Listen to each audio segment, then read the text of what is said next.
हेची थोर भक्ती आवडते देवा, हेची थोर भक्ती आवडते देवा, संकल्पावी माया संसाराची, ठेविले अनंते तैसेची राहावे, चित्ती असो द्यावे समाधान, वाहिल्या उद्वेग दुःखची केवळ, वाहिल्या उद्वेग दुःखची केवळ, भोगणे ते फळ संचिताचे, ठेविले अनंते तैसेची राहावे, चित्ती असो द्यावे समाधान, तुका म्हणे घालू तयावरी भार, तुका म्हणे घालू तयावरी भार, वाहू हा संसार देवा पायी, ठेविले अनंते तैसेची राहावे, चित्ती असो द्यावे समाधान, पांडुरंगा करू प्रथम नमन, पांडुरंगा करू प्रथम नमन, पांडुरंगा करू प्रथम नमन, पांडुरंगा करू प्रथम नमन, दुसरी चरण संसार, दुसरी चरण संसारची, दुसरी चरण संसारची, पादाने कथेचा विस्तार, कथेचा विस्तार, कथेचा बाबाजीचा गुरुदास तुका, गुरुदास तुका, बाबाजीचा गुरुदास तुका, महायोग पीठे तडेवी मरत्यं पुरं पुंडलिकाय दातुं मुनीन्द्रय, समागत्य तिष्ठं आनन्दकन्दं परब्रह्मलिंगं भजे पांडुरंगं, जयांचे केलिया स्मरण, होय सकल विद्यांचे अधिकरण, तेची वंदू श्रीचरण श्रीगुरूंचे, एत नमस्कारोनी आता, हेची थोर भक्ती आवडते देवा, हेची थोर भक्ती आवडते देवा, संकल्पावी माया संसाराची, ठेविले अनंते तैसेची राहावे, चित्ती असो द्यावे समाधान, विठ्ठल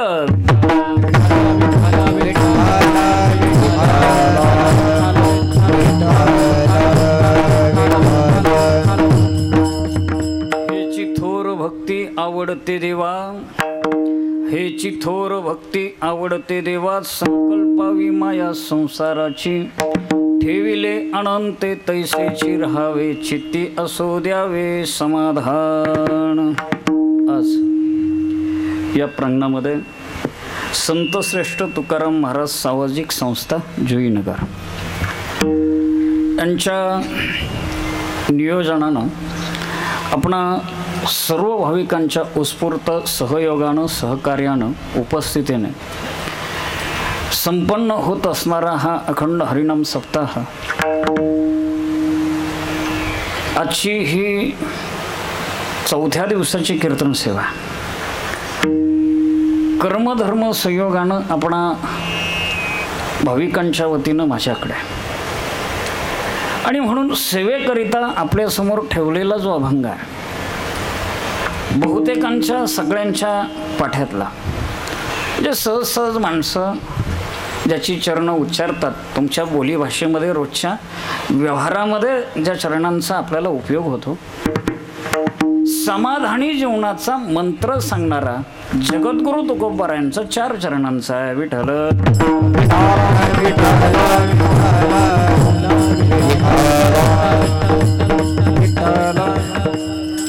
अभंगामध्ये तुकोबाराय भगवान परमात्म्याला आवडणारी जी श्रेष्ठ भक्ती आहे, ती श्रेष्ठ भक्ती नेमकी कशी आहे याचं चिंतन करतात. ह्याची थोर भक्ती आवडते देवा, कोणती भक्ती, तर संकल्पावी माया संसाराची.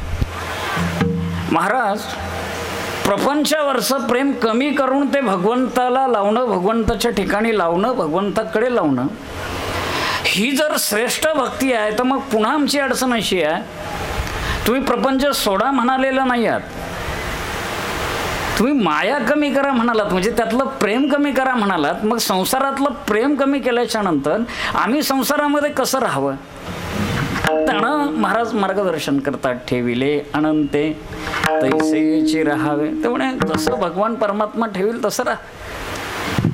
आता गंमत अशी आहे, मुळातच तुमची इच्छा असो नाही तर नसो, माणसं राहतातच तशी. काय करतील? ईश्वरीय सत्तेपुढे इलाज नाही, तो ठेवतो तसंच लोकांना राहावं लागतं. पण मौज अशी आहे, माणसं तो ठेवील तसेच राहतात, पण समाधानानं राहत नाहीत, तक्रारी करत राहतात. म्हणजे थोड्याशा काय आहे बाबा देव, काय दुःख आहे जीवनात आमच्या, आणि काय हे अशा असंख्य तक्रारी करत माणसं तशीच राहतात. त्या वर्गाला तो बरं आहे सांगतात, आग्रह धरतात की बा भगवंतानं ठेवलं तसं राहावंच लागणार आहे, तुमची इच्छा असो नाही तर नसो. मग काय करा, थोडं समाधानानं राहा, चित्ती असू द्यावे समाधान. लोक म्हटले महाराज, आणि नाही जमलं आम्हाला हे असं जीवन जगायला, नाही आम्हाला समजा देवानं ठेवलं तसं राहता आलं नाही, समाधानानं राहता आलं, तर मग काय होईल? तुकोबाराय म्हटलं मग काय होईल? दुःखाच्या प्रसंगांचं जर तुम्ही सतत चिंतन करत राहिलात तर त्याचा परिणाम असा होईल, वाहिल्या उद्वेग दुःखाची केवळ, म्हणजे ते वाढतच राहील ना दुःख, ते दुःख वाढत राहील. म्हणून मग काय करा, हे का जीवनामध्ये येतं? हे जे सुखदुःखाचे प्रसंग आमच्या जीवनामध्ये येतात, काय येतात थोडंसं ते समजून घ्या. भोग नेते फळ संचित, ही संचिताची तुमच्या माझ्या देण आहे, आणि त्याच्यामुळे हे सुखाचे विशिष्ट सुखाच्या दुःखांमध्ये माणसं तक्रारी करत बसत नाहीत, पण दुःखाचे प्रसंग आले तर मग तक्रारी जास्त असतात, हे येत असतात. मग शहाण्यानं काय करावं? शहाण्यानं हा सगळा भार त्याच्यावर टाकावा. तुका म्हणे घालू तया परिवार, वाहू हा संसार देवापायी, सरळ अर्थ विठ्ठल.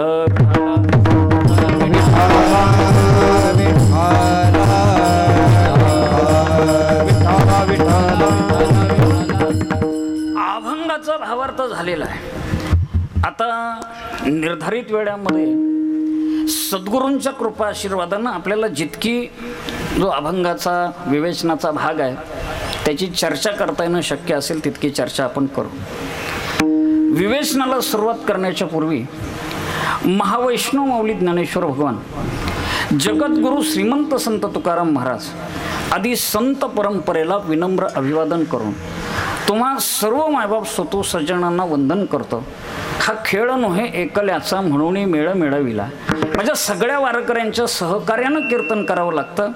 ते आदरणीय पवळ महाराजांचे हे सगळे शिष्यमंडळ, त्याचप्रमाणे माझ्याबरोबर या ठिकाणी उपस्थित असणारे आदरणीय महंत डॉक्टर चैतन्यदासजी खंडागडे महाराज, त्याचप्रमाणे आदरणीय हरिभक्त परायण विलास महाराज भागवत, ह्या सगळ्या मंडळींच्या पायाला एकदा स्पर्श करू. मस्तक हे पायावरी, मस्तक हे पायावरी, मस्तक हे पायावरी, मस्तक हे पायावरी, वारकरी संताचा, वारकरी संताचा, वारकरी संताचा, वारकरी संताचा, या वारकरी संताचा, वारकरी संताचा, मस्तक हे पायावरी, वारकरी संताचा, वारकरी संताचा, वारकरी संताचा,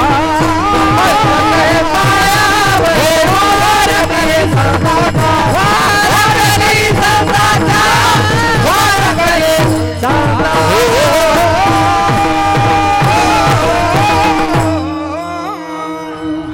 चला सगळ्यांच्या पायाला स्पर्श करतो. चिंतनाकडे या. भक्ती कशी करावी आणि देवाला आवडणारी सर्वश्रेष्ठ भक्ती कोणती आहे या संबंधानं अनेक संतांची अनेक मतं आहेत. ऋषी मुनींनी सुद्धा त्यांच्या त्यांच्या पद्धतीनं त्यांची मतं मांडलेली आहेत. पण आग्रह बाकी सगळ्यांचा एकच आहे की भक्ती जी मंडळी करतात त्यांनी किमान ती देवाला आवडणारी करावी. सामान्यपणे कशी करावी या संबंधानं मतभेद असूही शकतील, पण हेतुभेद नाही आहे. जी करायची ती त्याला आवडणारीच करायची. व्यवहार असा होतो, एखादा मान्यवर जर आपल्याकडे घरी जेवायला येणार असेल तर आदल्या दिवसाच्या पासून त्या माता माऊलीची इतकी धावपळ उडून जाते, खूप नाना प्रकारचे पदार्थ ती तिच्या पद्धतीनं त्याने खाण्याच्यासाठी तयार करते. बरं, ते एकटे मान्यवर येतात त्यावेळेला केवळ त्यांच्यासाठीचं भोजन नसतं, मग माणसं आवर्जूनच आपल्या असंख्य मित्रमंडळींना सुद्धा त्या निमित्तानं भोजनाच्यासाठी बोलवत असतात. आता तिनं खूप आदल्या दिवसापासून तयारी केली आणि छानसं बासुंदीचं जेवण बनवलं. त्या मान्यवर आले, त्यांचं स्वागत झालं, पाटावर जेवायला बसवलं आणि बसल्याच्या नंतर ही माऊली इतकी गडबड करत ती वाढायला पुढे धावली आणि तिनं त्या ताटामध्ये बासुंदी टाकली. त्या मान्यवरांनी सांगितलं, म्हणे ताई असं आहे, एवढी बासुंदी जरा बाजूला ठेवा. ती म्हणाली का हो? नाही, असं आवडत नाही अशातला काही भाग नाही, पण मला पथ्य आहे, मला डायबिटीस आहे, मला ती खायची नाही. आता थोडंसं चिंतन असं करा, त्या मान्यवराच्या सोबत बरेच 50-100 मंडळी जरी जेवायला आलेले असले आणि ती बासुंदी उरलेल्या 100 लोकांनी अगदी ढेरीला हात चोळेपर्यंत जरी खाली, तरी जिनं बनवली तिचं समाधान होणार आहे का? का बरं? खाली एकानंच नाही ना, खाली एकानं नाही, 100नी खाली आहे. पण 100नी खाल्यानंतर सुद्धा त्या बनवणारीचं समाधान नाही का? कारण ज्याच्यासाठी बनवली ना त्यानं जर नाही खाली तर मग उरलेल्या 100नं खाऊन काही उपयोग होत नाही. हे तसंच आहे. आपली भक्ती सगळ्या गावाला आवडली, सगळ्या देशाला आवडली, सगळ्या राज्यालाही आवडली आणि सगळ्या संप्रदायाला आवडली तरी काय उपयोग आहे? ती भगवान परमात्म्याला आवडणं गरजेचं आहे. त्याला जर नाही आवडली तर मग सगळा प्रपंच काय होतो? वृथा होतो, वाया जातो. म्हणून सगळ्या संतांचा आग्रह असाच आहे की भक्ती करणारी जी मंडळी आहेत आणि भक्ती अशीच केली पाहिजे की जी ईश्वराला प्रिय असेल, ईश्वराला आवडेल. आता ह्या सगळ्यांच्या मताचा विचार करता येणं आपल्याला शक्य नाही, परंतु नारद भक्ती सूत्रांच्या मध्ये श्रेष्ठ भक्तीची काही सूत्र आली आणि थोडासा त्याच्यामध्ये तुलनात्मक विचार झाला, तो फार सुंदर आहे. श्रेष्ठ भक्ती कशाला म्हणायचं? नारद भक्ती सूत्रामध्ये पूजा दिश्वानुदिराग इति पाराश्चर्य. पाराश्चर्य म्हणजे पराशरांचे सुपुत्र व्यास. व्यास महर्षींनी भक्तीची श्रेष्ठ व्याख्या सांगितलेली असं त्यांचं मत आहे. आणि ही व्याख्या काय आहे? पूजा दिश्वानुदिराग, पूजेच्या ठिकाणी आत्यंतिक अनुराग असणं. अनुराग याने प्रेम, म्हणजे पूजेच्या ठिकाणी आत्यंतिक उत्कट भावना असणं, पूजेच्या ठिकाणी आत्यंतिक प्रेम असणं, आत्यंतिक प्रेमानं भगवान परमात्म्याची पूजा बांधणं ही सर्वश्रेष्ठ भक्ती आहे असं व्यासांचं मत आहे. विठ्ठल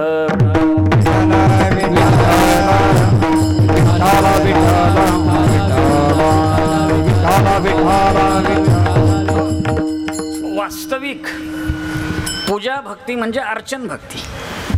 भक्तीच्या ज्या काही 9 पायऱ्या आहेत किंवा 9 प्रकारची जी भक्ती आहे, श्रवणम, कीर्तनम, विष्णू स्मरणम, पादसेवनम, त्या श्लोकामध्ये सगळ्या 9च्या 9 आल्या तुमच्या पाठ आहेत. ह्या सगळ्या भक्तींच्या मध्ये अर्चन भक्ती आहे. अर्चन भक्ती म्हणजे पूजा कोणी केली तर ती पृथ्वीराजानं केली. मग ह्या सगळ्या भक्तींच्या मध्ये का बरं व्यासांना असं वाटलं की अर्चन भक्ती बाबा श्रेष्ठ आहे? तर ऐका, भक्ती रसामृत सिंधू या ग्रंथामध्ये भक्तीचे 2 प्रकार आले.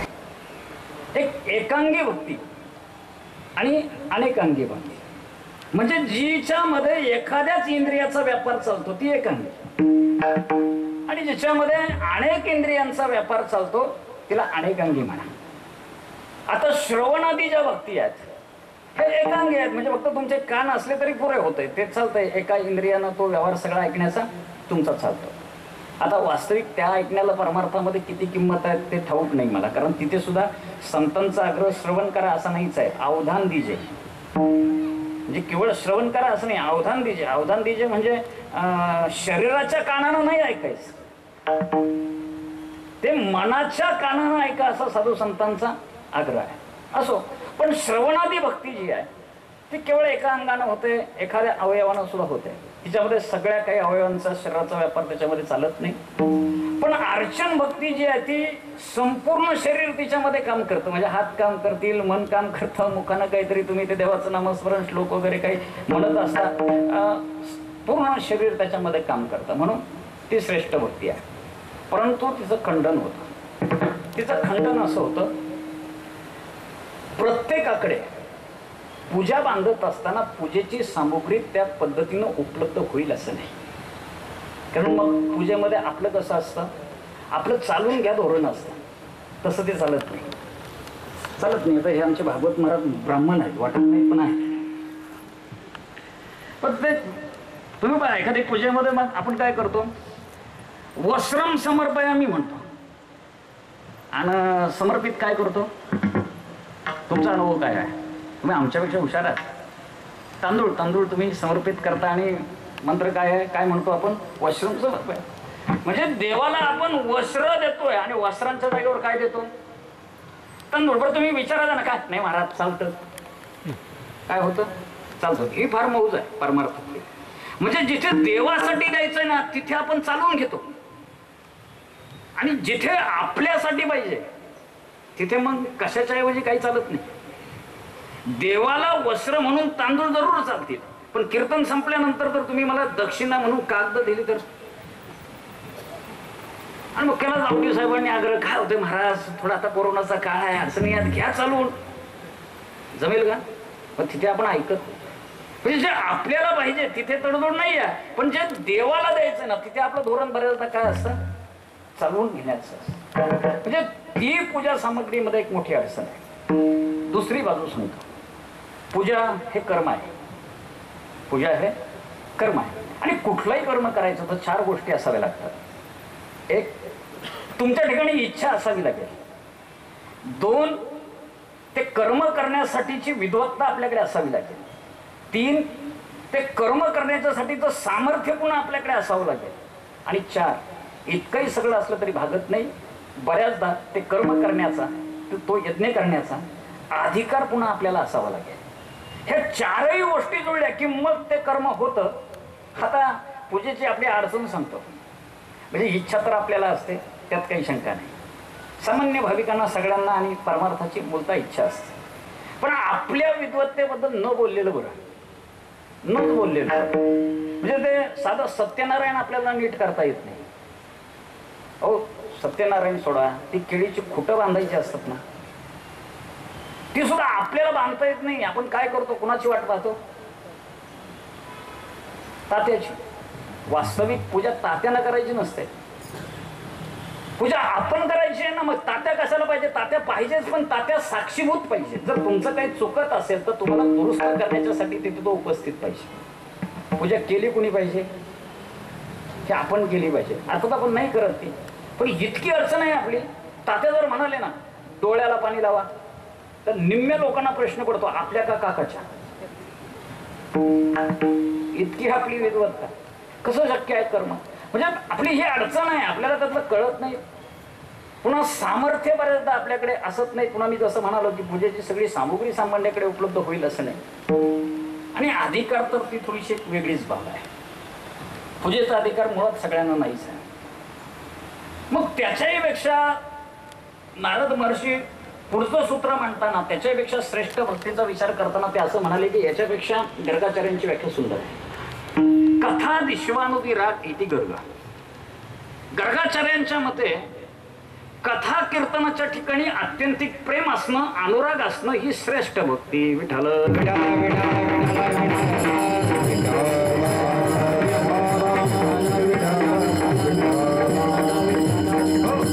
कथा कीर्तनाच्या ठिकाणी आत्यंतिक प्रेम असणं ही गर्गाचार्यांच्या मते श्रेष्ठ भक्ती आहे, थोर भक्ती आहे. अर्थात ही जी भक्ती आहे ही आपल्या वारकरी परंपरेनं स्वीकारलेली भक्ती आहे. साधू संतांनी ह्या भक्तीचा आपल्या सगळ्यांना आग्रह धरला. हा आग्रह धरण्याचं कारण काय, तर पूजा म्हणजे अर्चन भक्ती जी आहे ना ही एकट्यापुरती मर्यादित आहे.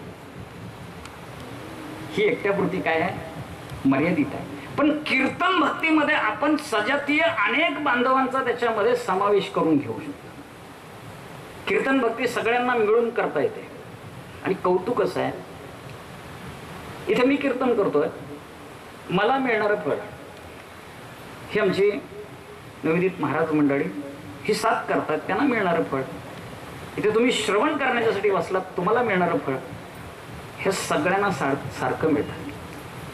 सगळ्यांना सारखं. फरक असेलच कशामध्ये, तो मानधनात आहे, बाकी कशात नाही.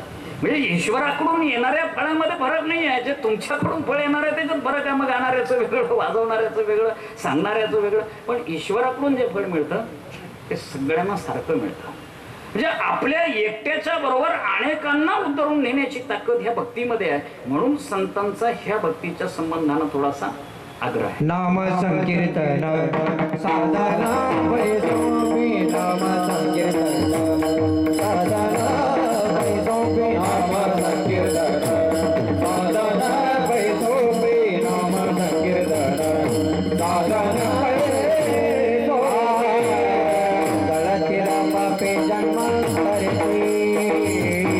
जळतीला पापे जन्मांतरिते ललगती साया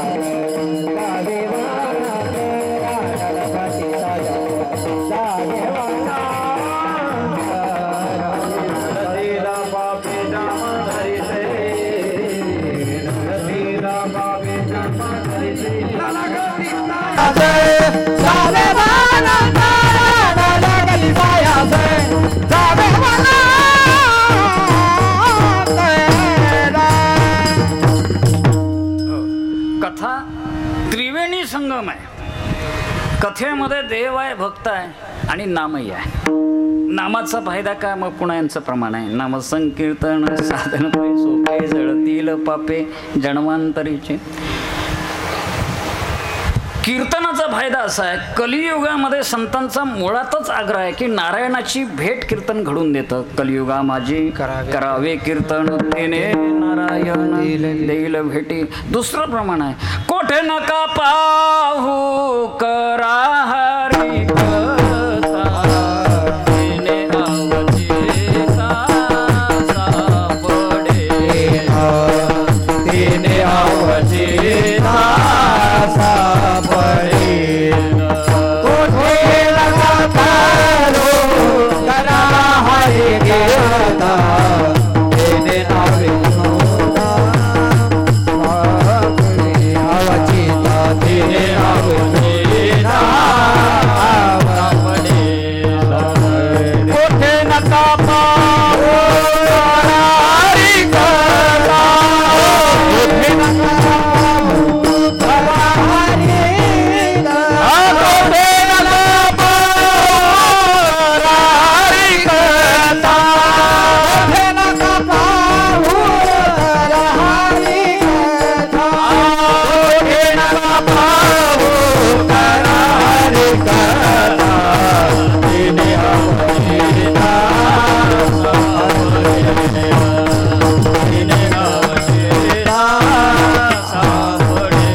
सापडेल. मग ईश्वराची प्राप्ती करून देणारी भक्ती आहे. सगळ्यात महत्वाचं सुखाची प्राप्ती करून देणारी भक्ती आहे. सुख राशी हरिकथा दीन आणि दुर्बळासी सुख राशी हरिकथा. चला, देव भक्त नाम याचा त्रिवेणी संगम आहे.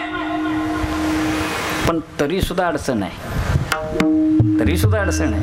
ही ईश्वराला आवडणारी असली, पापाचा नाश करणारी असली, ईश्वराची प्राप्ती करून देणारी असली, सुख प्राप्त करून देणारी असली, तरी सुद्धा काही पथ्य पाळून ती करावी लागते. हो, कीर्तन भक्ती ईश्वराला आवडते, परंतु सामान्य माणसाची अडचण अशी आहे की त्याची काही पथ्य आहेत. पाहुनिया ग्रंथ करावे कीर्तन पाहुनिया ग्रंथ करावे कीर्तन पाहुनिया ग्रंथ करावे कीर्तन पाहुनिया ग्रंथ करावे कीर्तन करू हरि नाम करू जाते करू हरि नाम प्रजय जाते. पाहुनिया ग्रंथ करावे कीर्तन किंवा थुंको निया मान दंभे करीतो कीर्तन. ही पथ्य पाळल्याच्या शिवाय ही भक्ती भगवंतांना आवडत नाही. अजून पुढे जाऊन सांगू. म्हणजे संतांचं देवाचं चरित्र सोडून इतर चर्चा केलेलं कीर्तनच मुळी त्याला आवडत नाही. विठ्ठल विठ्ठल विठ्ठल